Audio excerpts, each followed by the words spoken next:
জান্নাত সম্পর্কে কিছু উদাহরণ যা ইসলামে বলা হয়েছে। জান্নাতের প্রথম শুক্রবারে আল্লাহ তাআলা জান্নাতীদের সাথে দেখা করবেন। সেখানে জান্নাতীরা নবী সাল্লাল্লাহু আলাইহি সাল্লামের সাথে দেখা করতে পারবেন এবং সকল নবীদের সাথেও।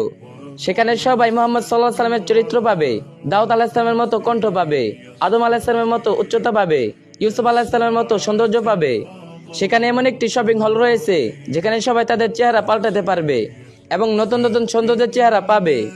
আর সেখানে 4টি নদী রয়েছে, মধুর নদী, দুধের নদী, মদের নদী।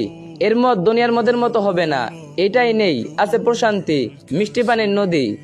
জান্নাত কেউ ক্লান্ত হবে না, কারো ঘুম পাবে না, টয়লেট থাকবে না কারোই, কারো মন খারাপ হবে না, কান্না করবে না, সবাই সেখানে আনন্দে থাকবে, না থাকবে কোনো পরিশ্রম, যার যেটা মন চাই তাই পাবে। সেখানে সবাই 33 বছরের থাকবে এবং কেউ বৃদ্ধ হবে না। সেখানে কোনো চাঁদ সূর্য থাকবে না, কিন্তু তবুও সঠিক আবহাওয়া থাকবে যা আরামদায়ক। সেখানে সবার জন্য এমন সুস্বাদু খাবার থাকবে যা কখনোই শেষ হবে না এবং প্রতি কামড়ে স্বাদ আরো বাড়তে থাকবে। এবং জান্নাতে যাওয়ার দোয়াটি হলো আল্লাহুম্মা ইন্নী আসআলুকাল জান্নাতুল ফিরদাউস। সুবহানাল্লাহ। ভিডিওটি অন্য কিছু শোনার সুযোগ করে দিন, আর যে যত পারবেন কপি লিংক করে দিন।